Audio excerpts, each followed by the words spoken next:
Ladies and gentlemen, boys and girls, gamers from around Yukos, it's me. It's today. I wrote notes.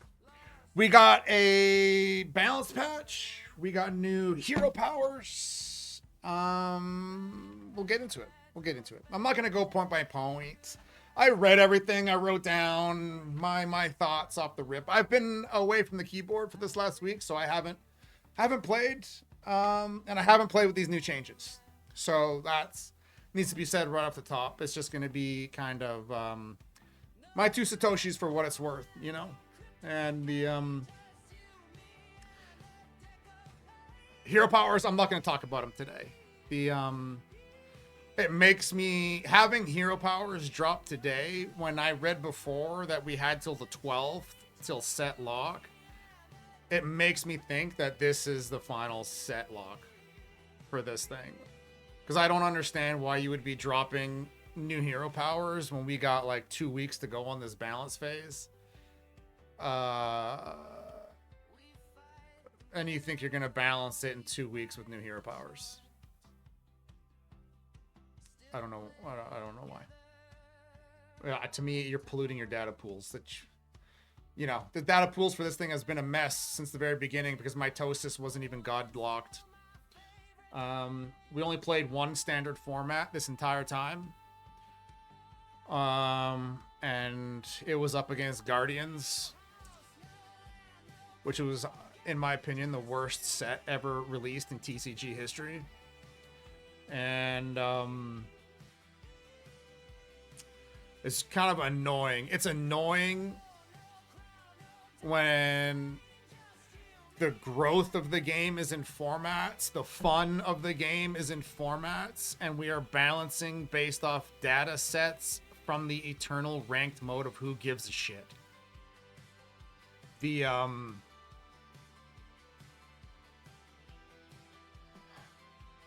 wrote down that Eternal is inherently high variance with such a wide pool of cards.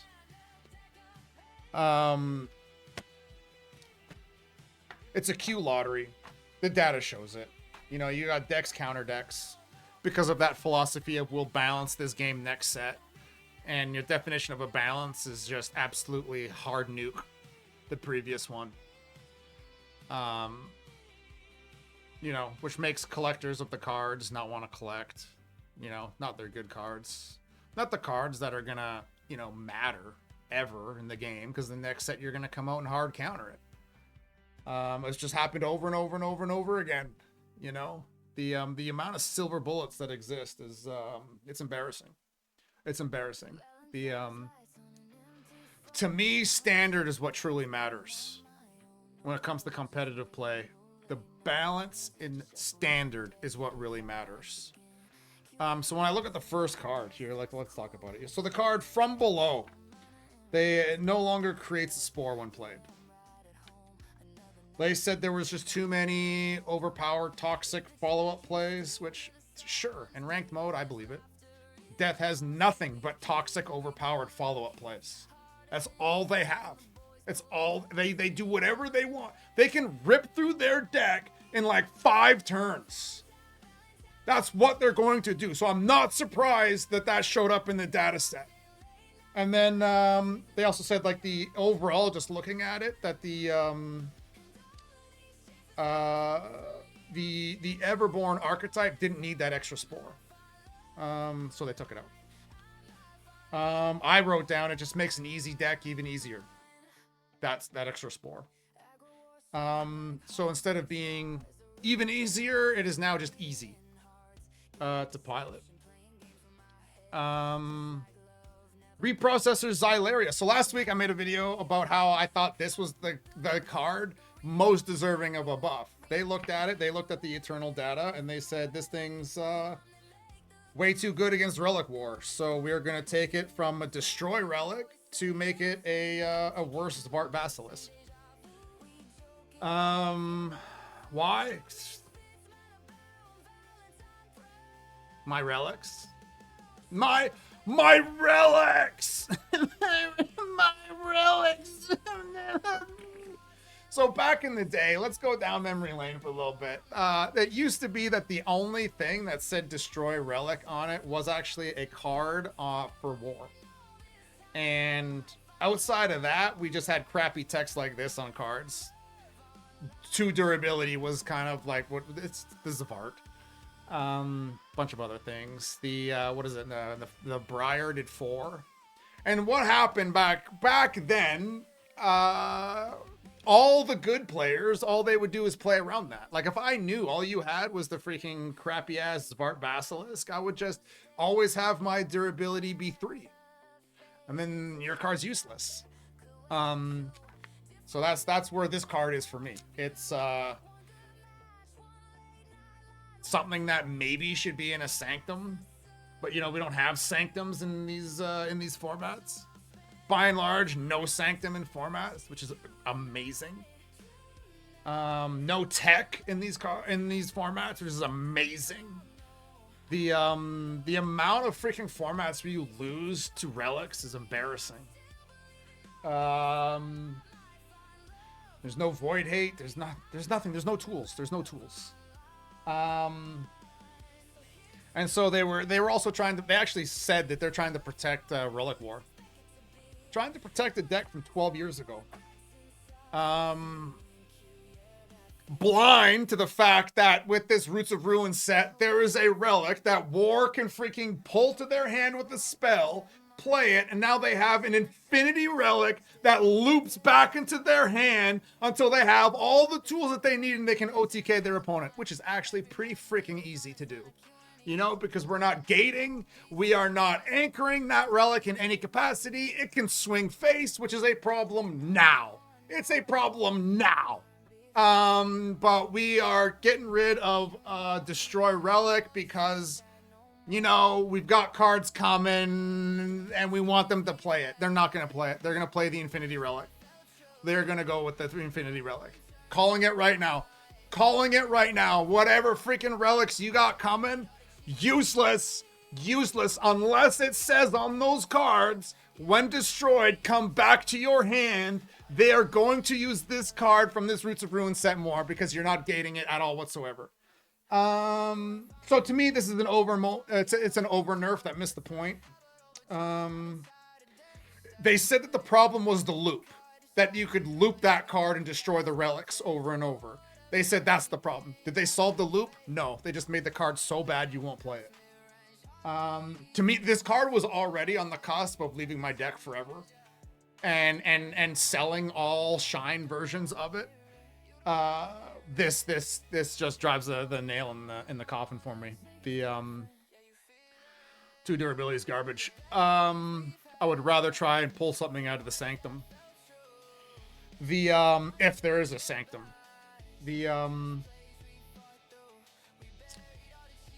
That's kind of the same thing with the Ghoul.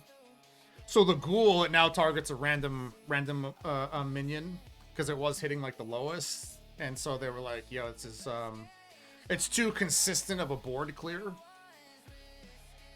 Which it was. I don't know why Death needs a clear at all whatsoever. They have the most board clears in the game. And then to get that with stats on the board is just crazy. And so but like targeting weakest first, yes, I get it's consistent, and then the balance team is trying to metagame too much, and they're breaking the identity guardrails of the gods to do it, because should Death be a god that randomly hits things? Should it? I get for your little freaking spreadsheet of data, it would look nice if it did. But death is not random. It's not random. And for somebody that pilots Nature Main, where all the random should exist in the game, or does by and large, it's not going to matter at the end. You can still set things up so you have the ability to chain these things, such high probabilities of chaining these things, that you'll be able to still do it. So you're not solving the problem. If the problem is that it clears too much, deal with that problem and not sit there and be like, we'll just hopefully increase the variance. If guys continue to play the card the exact same way they have been playing the card. If that stays the same, then yes, change the input, the output changes. But now what you've done is you've tried to do that, and now players are it's gonna adjust the gameplay, and the effect is gonna remain the same. So that again, it's an over nerf that doesn't. It's not even really a nerf. It's just it misses the point. It misses the point. And then they took Deception's Monkey and they reduced the buff from +2 to +1, and they said that's because of future proofing. So that tells me, what that tells me is Deception has got a lot of, where they're going with Deception is they want cards in their void, is what they're going to want to do. That's going to be the strength of that archetype going forward. You can be seen with their new hero power. We'll talk about it next week. They want cards in their void so they can have all the options. That's going to be buffing their things, and they're going to do that thing. Now, will that make the Roots of Ruin set dead on arrival for everybody else? It could. It's a concern. I have a concern about that. If my concern is that when discarding cards are no longer a negative, it's no longer a risk, then all the archetypes that do lean into that, they're dead, or they're just uninteresting. And even then, like, discarding a card, it's all uninteresting. If you just want to get cards into your void and spend things doing that, it's uninteresting. But that's just me. And they didn't touch anything else. They said, don't worry about it. The future sets will balance this game out. They'll balance it in the next set. That's never been true. Not in this game. And it's a really risky philosophy, in my opinion. You know, like, could you? Sure. Have you ever? No. Trying to balance around the next set creates broken sets today, or broken metas today.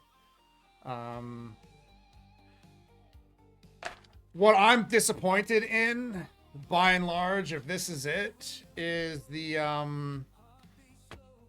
we did not run any formats that this set is going to be in. We didn't run any of them. You know, the balance team only had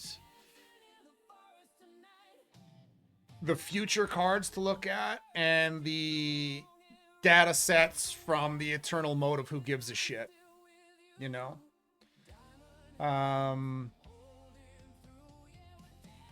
The design philosophy of a couple of these cards really concerned me. The overall design philosophy or balance philosophy has always bothered me with this game. It's a forever moving goalpost of we'll balance next, and what they mean by balance is we will hard counter all the problems next set.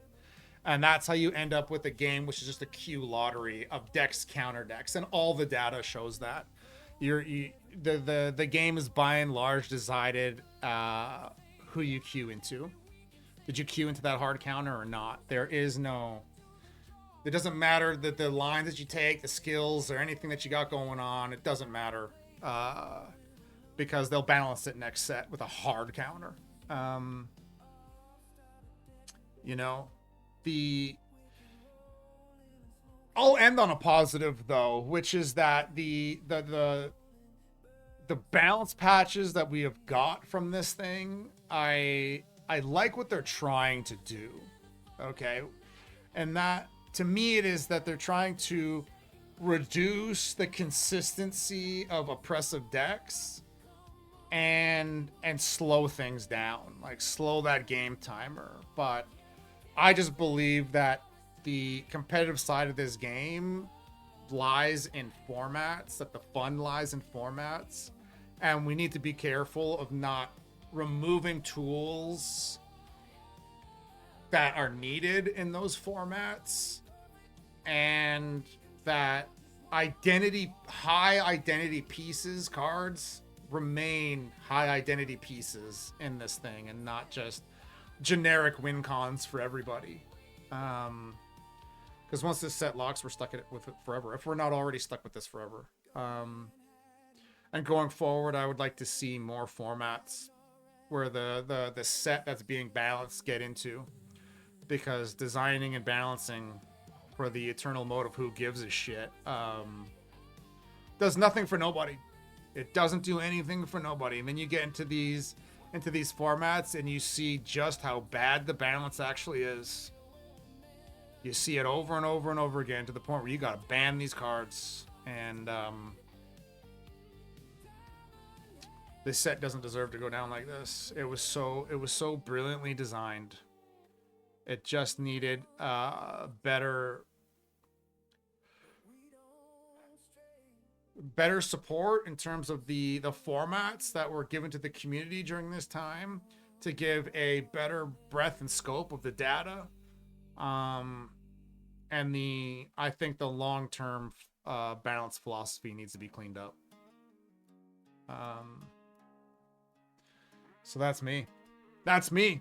Lady, you let me know. Was I too mean? Was that too mean? We'll find out.